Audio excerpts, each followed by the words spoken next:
Hello students, मैं विनीत कुमार पाठक अपने YouTube channel पाठक chemistry classes में आप सभी का स्वागत करता हूं।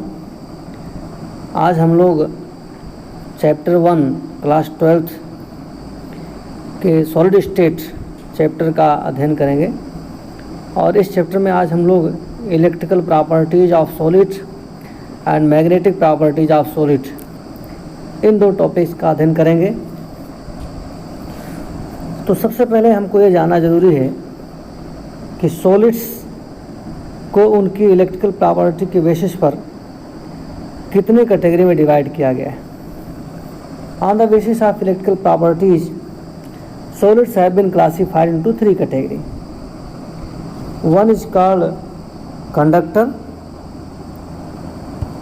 सेकंड इज कॉल्ड इंसुलेटर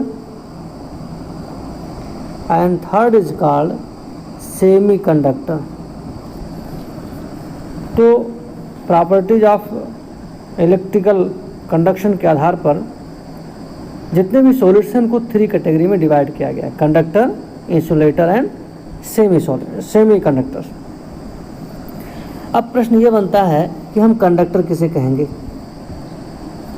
तो कंडक्टर को डिफाइन करने का तरीका है ऐसे सभी सॉलिड जिनकी कंडक्टिविटी 10 to the power 4 से लेकर के 10 to the power 7 ohm inverse metre inverse होता है, उनको हम कहते हैं conductor. Conductors are those solids which have conductivity in the range of 10 to the power 4 to 10 to the power 7 ohm inverse metre inverse. अब नेक्स्ट होता है हमारा इंसुलेटर। कैसे हम डिफाइन करेंगे इंसुलेटर क्या है।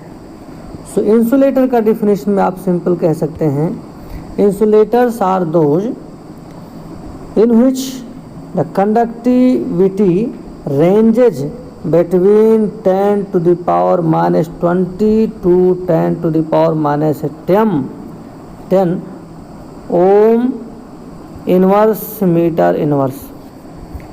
तो ऐसे सभी सॉलिड जिसकी conductivity 10 to the power minus 20 से 10 to the power minus 10 के रेंज में होता है, उनको हम इंसुलेटर कहते हैं। इंसुलेटर की कंडक्टिविटी बहुत ही कम होता है, they have very low conductivity. Next हम थर्ड पॉइंट की बात करते हैं, सेमी कंडक्टर्स क्या है। सेमी कंडक्टर्स आर दो solids in which conductivity ranges in between 10 to the power minus 6 to 10 to the power 4 ohm inverse metre inverse. तो इस प्रकार से आप कंडक्टर, इंसुलेटर और सेमी कंडक्टर को डिफाइन कर सकते हैं। तो कंडक्टिविटी के आधार पर, इलेक्ट्रिकल कंडक्टिविटी के आधार पर, इलेक्ट्रिकल प्रॉपर्टीज के आधार पर सॉलिड्स को 3 कैटेगरी में क्लासिफाई किया गया है: conductor, insulator and semi conductor. अब क्वेश्चन उठता है कि सॉलिड्स में ये कंडक्टिविटी आती कहाँ से है। क्या कारण है कि सॉलिड्स में कंडक्टिविटी की प्रॉपर्टी एराइज होती है। तो सॉलिड्स में कंडक्टिविटी की प्रॉपर्टी एराइज होती है, उसके पीछे का कारण क्या है, ये जानने के लिए आपको मॉलिक्यूलर ऑर्बिटल थ्योरी जानना पड़ेगा। हम क्लास 11th में पढ़ चुके हैं मॉलिक्यूलर ऑर्बिटल थ्योरी, MOT। और मॉलिक्यूलर ऑर्बिटल थ्योरी में आपको बताया गया था कि due to linear combination of atomic orbital LCAO, due to linear combination of atomic orbitals when 2 or more than 2 atomic orbitals of 2 different atoms having either exactly equal or nearly equal energy combine, then they give rise to 2 type of molecular orbitals. One is called bonding molecular orbital, other is called anti-bonding molecular orbital. नीचे को बोलते हैं bonding molecular orbital और ऊपर वाले को क्या कहते हैं, anti-bonding मॉलिक्यूलर ऑर्बिटल। ये जो बॉन्डिंग मॉलिक्यूलर ऑर्बिटल्स और एंटी बॉन्डिंग मॉलिक्यूलर ऑर्बिटल्स होते हैं, ये बॉन्डिंग और एंटी बॉन्डिंग मॉलिक्यूलर ऑर्बिटल्स अगर किसी सॉलिड मेटल के केस में देखा जाए तो वो जो है इतने क्लोजली प्लेस्ड होते हैं, इतने नज़दीक प्लेस होते हैं कि वे जो है एक तरीके से बैंड के रूप में दिखते हैं। एक बैंड बन जाता है एंटी बॉन्डिंग मॉलिक्यूलर ऑर्बिटल का और एक बॉन्ड बन जाता है बॉन्डिंग मॉलिक्यूलर ऑर्बिटल का। इस प्रकार से since molecular orbitals of metallic solids are so closely placed so that they look like a band, these bands are called conduction band and field band। जो बॉन्डिंग मॉलिक्यूलर ऑर्बिटल होता है उस bonding molecular orbital को हम कहते हैं valence band. क्या नाम है इसका?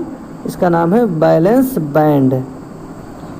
और जो बैंड बनता है एंटी बॉन्डिंग मॉलिक्यूलर ऑर्बिटल्स की वजह से उसको हम कहते हैं कंडक्शन बैंड।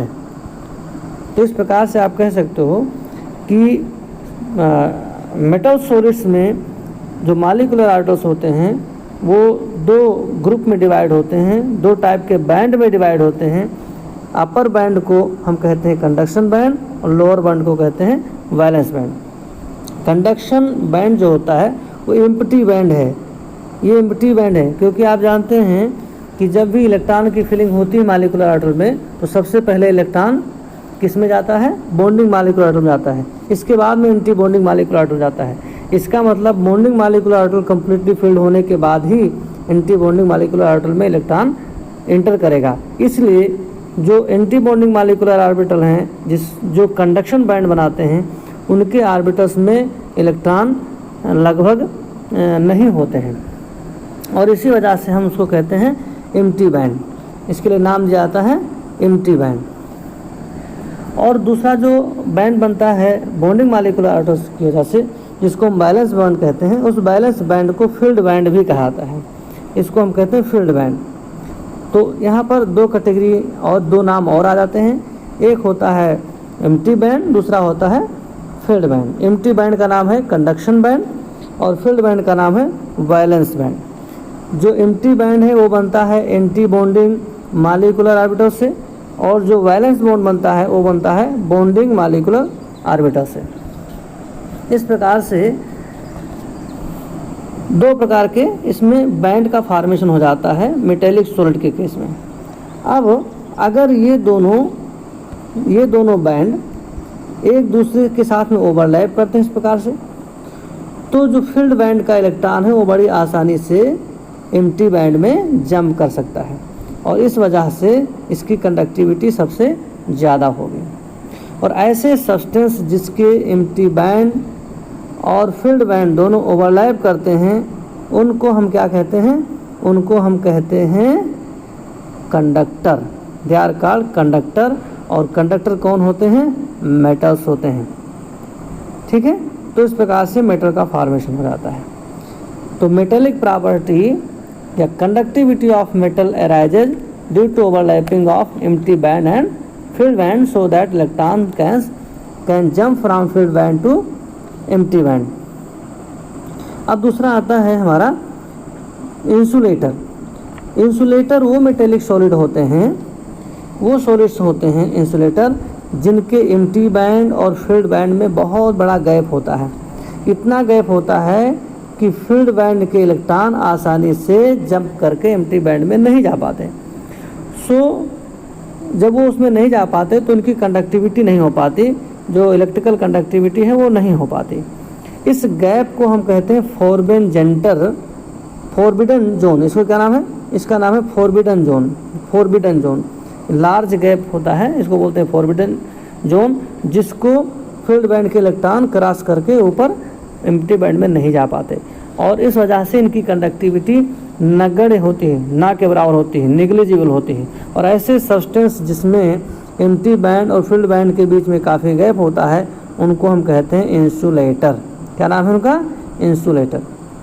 और तीसरे सॉलिड होते हैं, तीसरे टाइप के सॉलिड हैं ऐसे सॉलिड जिनके एम्प्टी बैंड और फील्ड बैंड में गैप तो होता है लेकिन ये गैप जो है मेटल के कंपैरिजन में ज़्यादा होता है और इंसुलेटर के कंपैरिजन में कम होता है। ये गैप इतना होता है कि फील्ड बैंड के इलेक्ट्रॉन जंप करने पर एम्प्टी बैंड में जा सकें और कंडक्टिविटी शो कर सकें। तो conductivity arises due to jumping of electron between the filled band and empty band, between the valence band and conduction band, between the molecular bonding molecular orbital and anti-bonding molecular orbitals। तो इस प्रकार से on the basis of electrical property, इस प्रकार से आप कह सकते हो कि इलेक्ट्रिकल प्रॉपर्टी के बेसिस पर जितने भी सॉलिड हैं उनको 3 कैटेगरी में डिवाइड किया गया है। One is called metal, other is called insulator and other is called semiconductor। तो 3 कैटेगरी में इनको क्लासीफाई किया गया है on the basis of electrical property. अब हम बात करेंगे मैग्नेटिक प्रॉपर्टी का। On magnetic property, metals metallic solids shows magnetic property, some other non-metallic oxides they are also having ability to show magnetic property, some elements have ability to, some non-metallic elements also have ability to show magnetic property। तो अब हमको ये जानना है कि magnetic property arise कहाँ से होता है, इसका सोर्स क्या है। So magnetic property arises due to 2 type of motion. एक मोशन को कहते हैं ऑर्बिटल मोशन और दूसरे को कहते हैं स्पिन मोशन। ऑर्बिटल मोशन वो होता है जब इलेक्ट्रॉन अपने न्यूक्लियस के चारों तरफ घूमता है, तो इसको कहते हैं हम ऑर्बिटल मोशन। और ऑर्बिटल मोशन की वजह से मैग्नेटिक मोमेंट अराइज होता है, मैग्नेटिक प्रॉपर्टी अराइज होती है। और दूसरा फैक्टर है जिसके वजह से मैग्नेटिक प्रॉपर्टी अराइज होता है, वो होता है स्पिन मोशन। जब कोई इलेक्ट्रॉन अपने ही एक्सिस पर, अपने ही धुरी पर घूमता रहता है, तो उसके इस मोशन को हम कहते हैं spin motion. So magnetic property is measured in the form of magnetic moment, and magnetic moment arises because of 2 kind of motions of the electron present in the solid atom। One is called orbital motion and second is called spin motion। These motions can be considered as a small loop of current which possesses a magnetic moment। In motion की वजह से हम कह सकते हैं कि एक loop of current produce होता है और उस लूप ऑफ करंट की वजह से मैग्नेटिक मोमेंट अराइज होती है। तो किसी भी मैग्नेटिक प्रॉपर्टी का जो यूनिट है जिसको हम मेजर करते हैं, मैग्नेटिक प्रॉपर्टी को हम हमेशा मेजर करते हैं किसमें, इसको मेजर करते हैं मैग्नेटिक मोमेंट में। किसमें मेजर करते हैं, मैग्नेटिक मोमेंट। और मैग्नेटिक मोमेंट का सिंबल होता है म्यू बी। मैग्नेटिक मोमेंट को क्या कहते हैं, म्यू बी कहते हैं। म्यू बी का मतलब यहाँ पर है, म्यू बी का मतलब है बोहर मैग्नेटॉन। इस म्यू बी को हम क्या कहते हैं, इसको कहते हैं बोहर मैग्नेटॉन, इसका नाम है BM। और आप ये समझिए कि 1 म्यू बी इजिकल टू होता है 9.27 इंटू 10⁻⁻24 एम्पियर मीटर स्क्वायर। ये इसका यूनिट है, 9.27 इंटू 10⁻⁻24 एम्पियर मीटर स्क्वायर। तो ये होता है मैग्नेटिक मोमेंट का रीजन, और इस वजह से सॉलिड सब्सटेंस में मैग्नेटिक प्रॉपर्टी आती है। Magnetic property in the solids arises due to 2 kind of motions of its electron. One is called orbital motion, other is called spin motion. And because of these 2 motions every electron behaves as a teeny magnet and possesses a magnetic moment. Magnetic moment is denoted by Bohr magneton mu b, and Bohr magneton mu b, 1 mu b is equal to 9.27 into 10⁻⁻24 ampere meter square.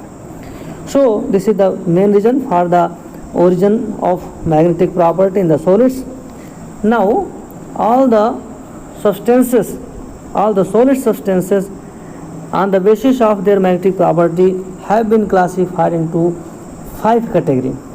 जितने भी solid substance हैं उनको magnetic property के आधार पर 5 category में classify किया गया।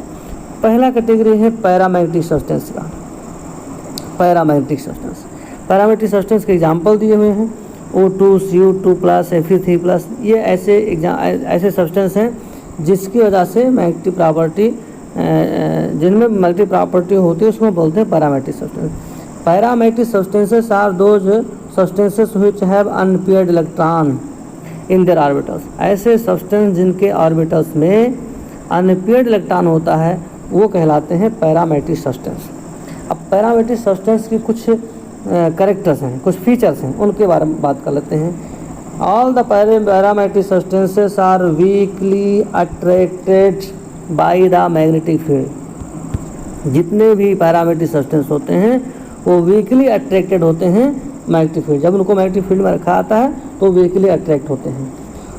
सेकंड पॉइंट है, जितने भी पैरामैग्नेटिक सब्सटेंसेस हैं they get magnetise in the same direction of the magnetic field. Same direction, इनका जो मैग्नेटाइजेशन है वो मैग्नेटिक फील्ड के डायरेक्शन में ही होता है। They get magnetise in the same direction in the magnetic field. Next जो थर्ड पॉइंट आपको जाना जरूरी है वो ये है, all the paramagnetic substances are temporarily magnetise. ये टेम्परेरली मैग्नेटाइज होते हैं। टेम्परेरली मैग्नेटाइज, इसका मतलब हो गया कि जब तक ये मैग्नेटिक फील्ड में रहते हैं तब तक तो इनके अंदर मैग्नेटिक प्रॉपर्टी होती है, और जैसे ही मैग्नेटिक फील्ड से इनको हटा दिया जाता है इनकी मैग्नेटिक प्रॉपर्टी खत्म हो जाती है। तो इसको हम बोलते हैं temporarily magnetise. Paramagnetic substances are temporarily magnetise in the magnetic field. तो ये आप 3 बातें सबसे इम्पोर्टेंट हैं, आप याद रखेंगे। तो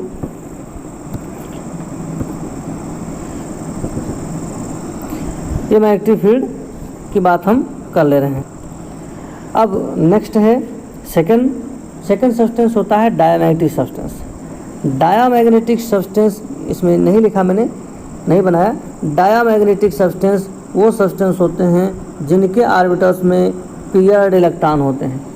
ऐसे सभी सॉलिड सब्सटेंसेस जिसके ऑर्बिटल्स में इलेक्ट्रॉन पेयर्ड हैं, सारे के सारे इलेक्ट्रॉन पेयर्ड हैं। Those which have all the paired electron in their orbitals, all electrons are paired in the orbitals, they are called diamagnetic substance। अब डायमैग्नेटिक सब्सटेंस के बारे में भी कुछ चीज़ें हमको जानना जरूरी है। कौन कौन सी चीज़ जानना जरूरी है डायमैग्नेटिक सब्सटेंस के बारे में, वो देख लीजिए। डायमैग्नेटिक सब्सटेंस, पहली चीज़ तो जानिए, diamagnetic substance get weakly repelled. Paramagnetic में क्या था, they are weakly attracted in the magnetic field. Diamagnetic substances get weakly repelled in the magnetic field. Second point इसमें जाना जरूरी है, diamagnetic substances magnetise in the opposite direction of the magnetic field. Magnetic field के opposite direction में ये magnetise होते हैं, जबकि पैरामैग्नेटिक में क्या था, सेम डायरेक्शन में मैग्नेटाइज होते थे।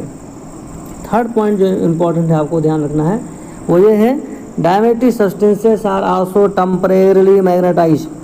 ये टेम्परेरली मैग्नेटाइज हैं, बिल्कुल पैरामैग्नेटिक सब्सटेंस की तरह से है। अगर आप इसका एग्जांपल चाहेंगे तो लिख सकते हैं, वाटर इसका एग्जांपल है, सोडियम क्लोराइड इसका एग्जांपल है, और C6H6 मतलब बेंजीन इसका एग्जांपल है। तो ये डायमैग्नेटिक सब्सटेंस के एग्जांपल्स हैं। अब हम बात करते हैं फेरोमैग्नेटिक सब्सटेंस का। ये है फेरोमैग्नेटिक सब्सटेंस। फेरोमैग्नेटिक सब्सटेंस के एग्जांपल दिए हैं, आयरन, कोबाल्ट, निकल, क्रोमियम ऑक्साइड, ये फेरोमैग्नेटिक सब्सटेंस के एग्जांपल्स हैं। अब फेरोमैग्नेटिक सब्सटेंस उन सब्सटेंस को कहते हैं जो स्ट्रांगली अट्रैक्ट होते हैं मैग्नेटिक फील्ड में। दो substances which get strongly attracted in the magnetic field. और फेरोमैग्नेटिक सब्सटेंस के अंदर डोमेन होता है, DOMAIN, डोमेन्स होते हैं। अब ये डोमेन्स क्या हैं, बहुत सारे metal ions, suppose that Mn is the metal ion.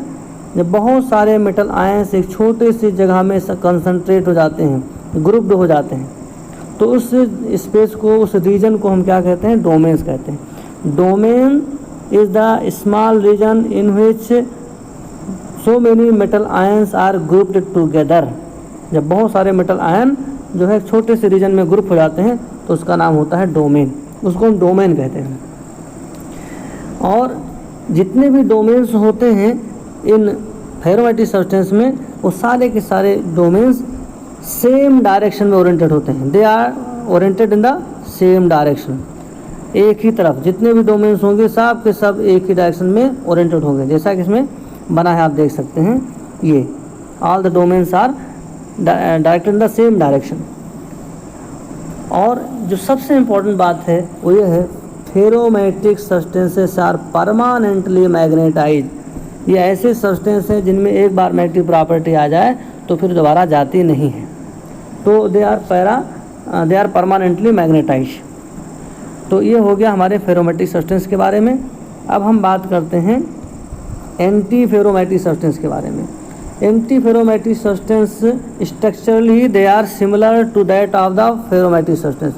अगर स्ट्रक्चर से बात कंपेरिजन करें तो दोनों का स्ट्रक्चर लगभग सेम होता है, लेकिन डिफरेंस क्या है? डिफरेंस ये है कि एंटी फेरोमैग्नेटिक सब्सटेंस में डोमेन्स अपोजिटली ओरिएंटेड होते हैं, अपोजिटली ओरिएंटेड। आप देखिए, एक एरो ऊपर में दिखाया गया है तो दूसरा एरो डाउन में दिखाया गया है। तो एंटी फेरोमैग्नेटिक सब्सटेंस में जितने भी डोमेन्स होते हैं, all domains are equally and oppositely oriented. That's why they will cancel the magnetic moment of each other. यही वजह है कि इनमें सभी डोमेन एक दूसरे के मैग्नेटिक मोमेंट को क्या करते हैं? कैंसिल कर देते हैं। ठीक है, तो इस प्रकार से आप जो है कह सकते हैं। इसका एग्जांपल आप नोट कर लीजिए, मैग्नीशियम ऑक्साइड। स्ट्रक्चर में तो दोनों सेम हैं, लेकिन फेरोमैग्नेटिक सब्सटेंस में जहाँ सारे डोमेन एक डायरेक्शन में हुआ करते थे, एंटी फेरोमैग्नेटिक सब्सटेंस में जितने भी डोमेन्स हैं वो इक्वली और अपोजिटली ओरिएंटेड हैं। इस वजह से इनका मैग्नेटिक मोमेंट एक दूसरे के द्वारा कैंसिल हो जाता है। अब हम बात कर लेते हैं लास्ट पॉइंट का, और लास्ट है हमारा फेरी मैग्नेटिक सब्सटेंस। फेरी मैग्नेटिक सब्सटेंस का भी अगर बात करें, इसमें भी डोमेन होते हैं, लेकिन इनके जो डोमेन्स हैं वो इक्वली अपोजिट डायरेक्शन में ओरिएंटेड नहीं है। यहाँ देखेंगे 2 डोमेन्स अपवर्ड हैं तो एक डोमेन डाउनवर्ड है, फिर 2 डोमेन अपवर्ड दिखाए गए हैं, एक डाउनवर्ड है। तो ऐसे मैग्नेटिक सब्सटेंस, ऐसे सॉलिड सब्सटेंस जिसमें डोमेन्स अनइक्वली अपोजिटली ओरिएंटेड होते हैं, जिसकी वजह से उनके सारे मैग्नेटिक मोमेंट एक दूसरे से कैंसिल नहीं होते हैं, तो उनको हम कहते हैं ferri magnetic substance. They are weakly attracted in the magnetic field because magnetic moment of all the domains not get completely cancelled due to unequal opposite orientation and they are also temporarily magnetized। It means जैसे ही इनको magnetic field से हटाएंगे, इनका जो magnetic property है वो खत्म हो जाएगा। अब हम बात करेंगे पीजो इलेक्ट्रिक मटेरियल के बारे में, पीजो इलेक्ट्रिक सब्सटेंस के बारे में बात करेंगे। ये पीजो इलेक्ट्रिक सब्सटेंस होते क्या हैं? Piezo electric substances are those which shows electrical property when we apply pressure over them. ऐसे सब्सटेंस जिस पर अगर हम प्रेशर एक्सर्ट करते हैं, प्रेशर लगाते हैं, तो उनमें इलेक्ट्रिकल प्रॉपर्टी आ जाती है, उनकी इलेक्ट्रिकल प्रॉपर्टी बढ़ जाती है, तो उनको हम कहते हैं पीजो इलेक्ट्रिक सब्सटेंस। इनको पीजो इलेक्ट्रिक सब्सटेंस कहा है। आप पिक्चर में पीजो इलेक्ट्रिक मटेरियल के बारे में देख सकते हैं कि जब इन पर प्रेशर क्रिएट किया जा रहा है, प्रेशर क्रिएट किया जा रहा है, तो प्रेशर क्रिएट करने की वजह से इनमें क्या होती है? इनका इलेक्ट्रिकल कंडक्टिविटी बढ़ जाती है। तो ऐसे सब्सटेंस जिस पर प्रेशर अप्लाई करने पर उनकी इलेक्ट्रिकल कंडक्टिविटी बढ़ जाती हो, ऐसे सब्सटेंस को हम कहते हैं पीजो इलेक्ट्रिक सब्सटेंस। तो आज हम लोग बस इतना ही अध्ययन करेंगे और इसके आगे के टॉपिक्स को हम लोग नेक्स्ट वीडियो में अध्ययन करेंगे। आप लोग सुरक्षित रहिए, सेफ रहिए, अपने घरों में रहिए। धन्यवाद।